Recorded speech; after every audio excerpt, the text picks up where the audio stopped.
बड़े प्रसन्न हुए, क्योंकि जैसे ही वो जन्म लिए थे उन्होंने पहली बार समुद्र से घिरी हुई कोई नगरी देखी जो कि बहुत ही सुंदर थी। अब वो लोग आकाश मार्ग से नीचे उतर जाते हैं और थोड़ी दूर पर जाने के बाद वो लोग द्वारपाल से कहते हैं कि हमें सभा भवन में जाना है, और द्वारपाल से अनुमति लेकर के वो भव्य सभा में पहुंचते हैं जहां पर राजा उग्रसेन सिंहासन पर बैठे थे।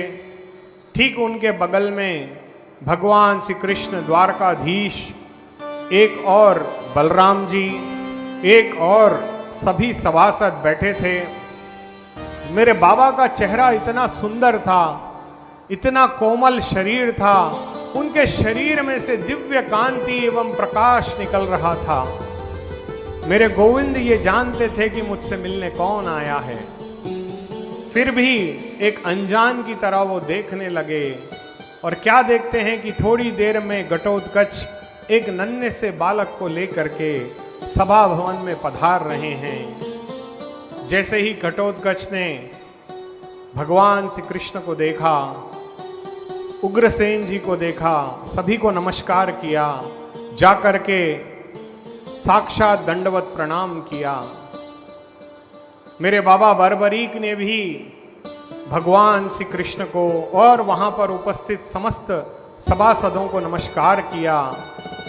तब मेरे गोविंद ने कहा कि हे वीर घटोत्कच, ये कौन बालक है जो तुम्हारे साथ आया है?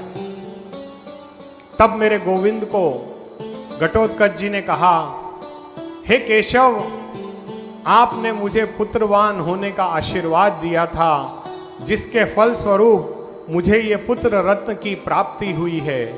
आप ही के आशीष से मैं अब पिता बन चुका हूँ। जैसे ही मेरे केशव ने सुना, उनका मन आनंदित हो गया और उन्होंने मेरे बाबा बर्बरीक को अपने हृदय से लगा लिया। जैसे ही हृदय से लगा करके आलिंगन किया, उनको बड़ा आनंद प्रतीत हुआ। और क्यों ना होता, वो तो एक बहुत बड़े देवता थे जिन्हें श्रापवश मानव देह प्राप्त हुई थी।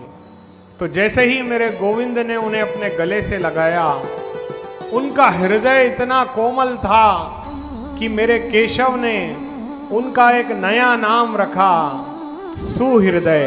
बोलो सुहृदय भगवान की जय हो। अब जैसे ही उनका नाम उन्होंने सुहृदय रखा और घटोत्कच से कहा कि तुम्हारा बालक बहुत दिव्य है, ये तुम्हारे कुल का नाम रोशन करेगा, पांडव वंश का नाम रोशन करेगा, और आज से मैं इसे एक नया नाम प्रदान करता हूं, सुहृदय। तो भगवान बर्बरीक का और एक नाम पड़ा, सुहृदय। बोलो सुहृदय भगवान की जय हो। अब मेरे गोविंद ने कहा कि बताओ घटोत्कच, तुम्हारे आने का कारण क्या है? तब मेरे घटोत्कच ने कहा कि ये ऐसे ऐसे सवाल पूछ रहा है केशव, जिसका समाधान मेरे पास नहीं है, और मेरी नजर में आपसे बड़ा कोई ज्ञानी नहीं है। हे मेरे केशव, आपसे ये निवेदन है कि आप इसके प्रश्नों का उत्तर दीजिए। तब भगवान श्री कृष्ण ने कहा कि बोलो बर्बरीक, बोलो सुहृदय, क्या सवाल तुम पूछना चाहते हो? तब मेरे बर्बरीक जी ने कहा कि हे केशव, ये मानव देह हमें क्यों प्राप्त होती है? हमें किसकी भक्ति करनी चाहिए? भक्ति करने से क्या लाभ मिलता है? 84 लाख योनियां इस धराधाम पृथ्वी पर विद्यमान हैं, तो केवल मानव ही है जिसे बुद्धि, ज्ञान, विवेक प्राप्त हुआ है। तो हम ऐसा क्या करें जिससे हमारा जीवन पुनीत हो सके, सार्थक हो सके? आप ऐसा मार्ग मुझे प्रशस्त करें, क्योंकि मेरे जीवन में मुझे क्या करना है इसका पता मुझे नहीं है, और यही वो दिव्य ज्ञान मैं अपने पिता से जानना चाहता था।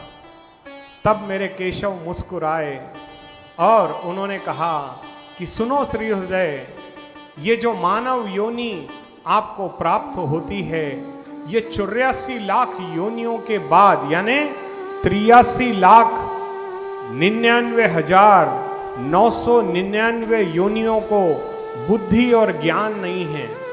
ये पूरे कीट पतंग, झाड़ पक्षी, सांप बिच्छू अजगर, नाना प्रकार की योनियां इस धराधाम पर है, जिनका पालन पोषण मैं स्वयं करता हूं। परंतु मानव ही एक ऐसा मात्र प्राणी है जिसे मैंने बुद्धि, ज्ञान और विवेक दिया है, जिसके सहारे वो इस ब्रह्मांड को भी अपने अधीन कर सकता है। और भक्ति में वो शक्ति है जिससे आप असंभव को भी संभव कर सकते हो। तो तुम्हें ये जो जीवन प्रदान किया है, ये भक्ति के लिए किया है, तपश्चर्या के लिए किया है।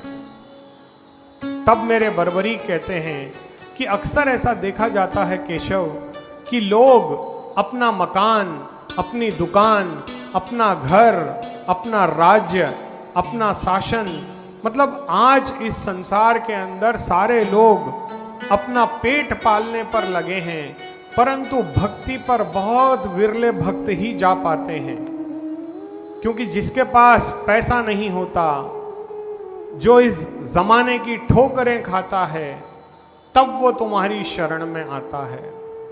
और जब वो तुम्हारी शरण में आता है, तब आपकी कृपा उसे प्राप्त होती है। अक्सर ऐसा होता है ना, हम लोग भी जीवन में जब निराश हो जाते हैं, हताश हो जाते हैं कि कहीं कोई मार्ग दिखाई नहीं दे रहा, चारों ओर अंधकार फैला है, भक्ति की एक किरण भी हमें नहीं दिखाई देती, तब हम टूट जाते हैं।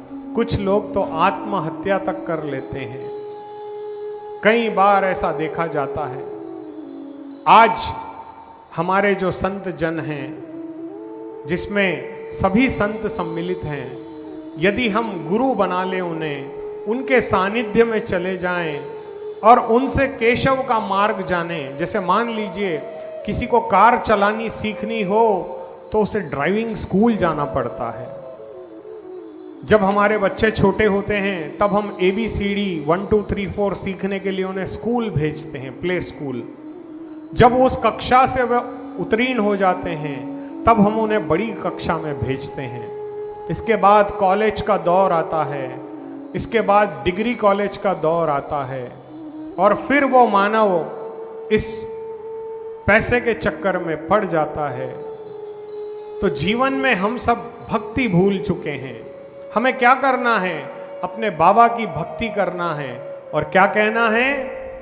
मेरा श्याम तू है, मेरा श्याम तू है, नहीं मैं अकेला, मेरे साथ तू